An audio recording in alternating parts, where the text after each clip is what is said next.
Welcome to kjagradio.com. I'm Jiggy Jag out here at the Wichita Cotillion Ballroom. We are going to go talk to Hinder here in a few moments. Yes, that Hinder. And thanks to the management, thanks to everybody else, thanks to Richard and Ryan at the Cotillion, and thanks for watching kjagradio.com. Okay. Now.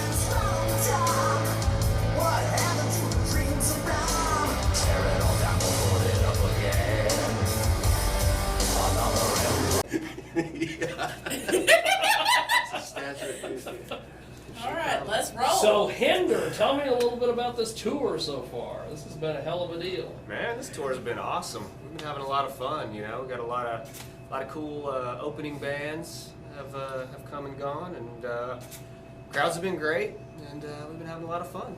How do you guys go about recruiting bands for a tour that you're headlining? Or does somebody just recruit them and say, this is who's playing? Well, they'll submit, you know, we'll have bands kind of come to us and say, you know, we'd really like to be on the tour, and then we'll get a chance to pick from a list a lot of times. Or, you know, other times we'll just say, you know, we'll contact our agent and say, hey, we'd really like to make something happen with this band. You know, we go and check their availability, and then sometimes it'll work and sometimes it doesn't. So what's the tour been like so far? Been awesome. I've had fun. Yeah, it's been great.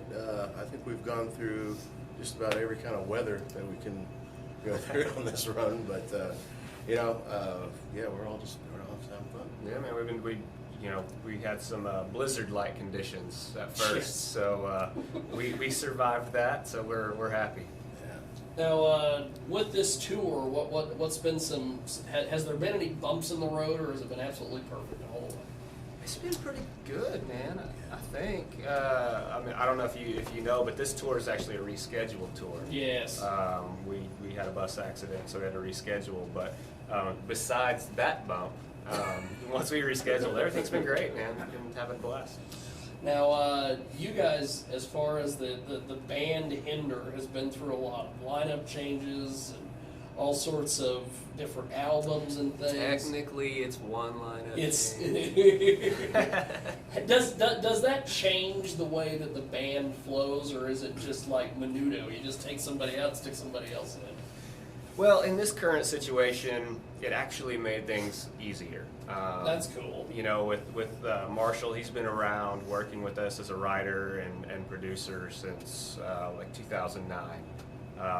And what a lot of people don't know is a lot of times Marshall would sing the first version, the demo version of all the songs cool. Anyway. So we would usually produce the songs with his vocals in it and then get vocals later. So now it's just kind of like skipping a step. Just kind of cut the middleman out. Yeah, and we're having a really good time. Everybody gets along on the bus now. It's a totally different vibe, and we're back to being happy and loving music and loving life again. That's cool. It's good.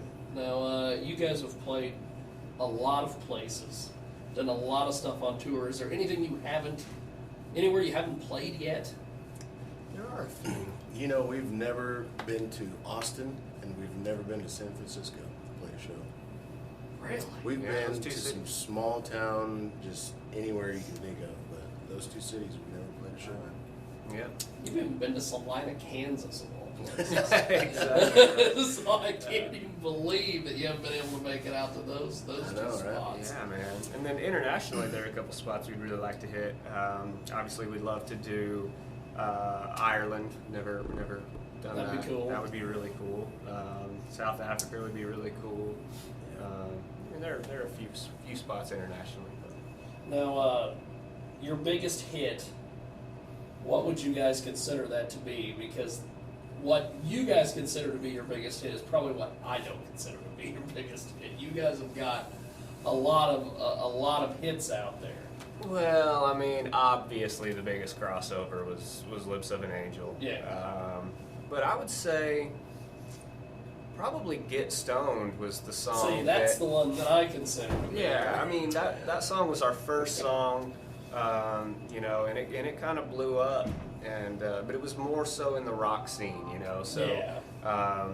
You know, it didn't cross over into pop and get that huge crossover audience, but You know, we sold a lot of units with just that first single, and a lot of people don't realize that. So, yeah, I would definitely consider that one of them. Now, do you guys, being old school musicians, is it better, the music industry now, where you can just go pick and choose what songs to buy, or is it better to be like it was back in the day where you had to buy one album or one CD to get to that one song you wanted? I have my theories here, but I'll let you answer I could first. see it being better for the consumer, but when you're actually in the business, it makes it very difficult. Well, and for me, honestly, like I remember, you know, when a band came out and I heard the song, I was really, really excited to go and get the whole album, and I would, you know, I would listen through every song and become a fan of that album. You know, I would hear, you know, 7 or 8 songs that I fell in love with, and I would spend months listening to that entire album. Now you hear a song on the radio, and you go to iTunes and you buy the one song, and that's it. And so it's not as exciting, really, for me as you know, when I do buy music or listen to music. It's pretty rare these days, but it's a little disappointing. But So it's convenient, so you do it anyway. You know what I mean? So yeah. So acoustic stuff. You guys are from different musical circles that I'm in. It seems like you guys doing the acoustic stuff started all this stuff with all these bands wanting to do acoustic things. How do you feel about kind of being the guys that started that? Did we? Because from what different people I've talked to, they're like, yeah, well, you know, different bands that I've spoken to, they're like, yeah, we do acoustic stuff, and we're like, Hinder did it, and we thought it was cool, so. Well, anybody that takes after us, they're not very smart. There's that. Well.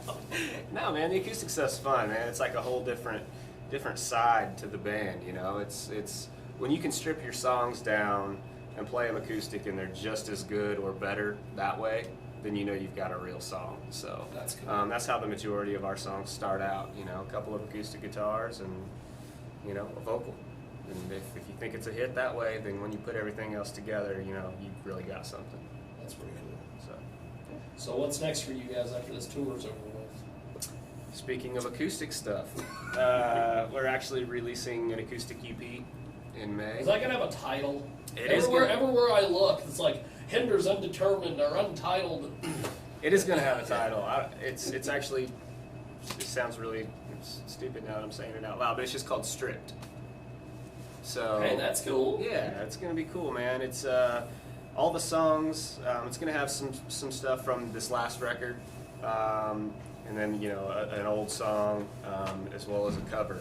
But the thing that I think is cool about it is that they're different arrangements of the songs. So, you know, where one may be really heavy on the album, now it'll have like a swung blues feel, or one that's got, you know, some big, huge guitars will now kind of be almost a ballad, or, you know what I mean? So it's kind of, it's got some different elements. So it'll be interesting. It's going to be cool. And then we're going to go and do a tour to support that EP, an acoustic tour.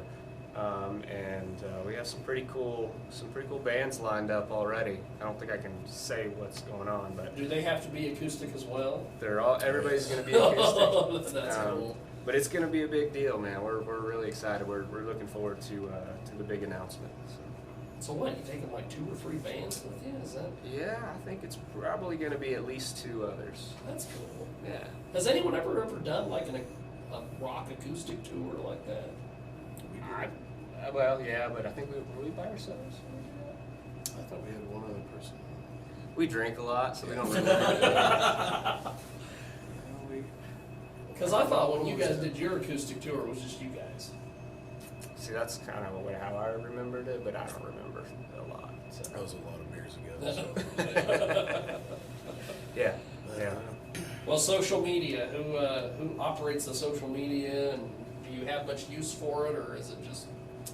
I honestly do the majority of the social media stuff, and you know, responding to people, but you know, try to keep everybody as engaged as possible. You know what I mean, and try to let everybody know what's going on as much as we can. We're we're still a little bit old school, and we're not as good on like the Instagrams and the Snapchats. And I don't understand Snapchat at all. Yeah, I don't get it. Either, Bob's on Snapchat, but I don't understand it at all. I don't get it. No, I don't get it at all. Well, thank you guys. Yeah, I man. appreciate it. And before I let you guys go, as far as the set tonight, what is that?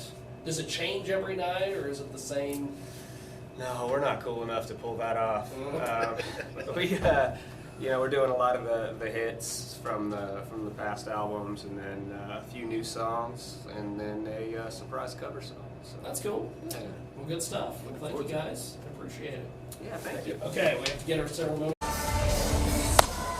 Thanks to Hinder. Thanks to everybody here at the Cotillion Ballroom. Thanks to Bob Hunter. And thank you to Brittany for running the camera. It is Jiggy Jag. Check us out online at kjagradio.com. Follow us on Twitter at KJAG Radio. Thanks for watching, kjagradio.com.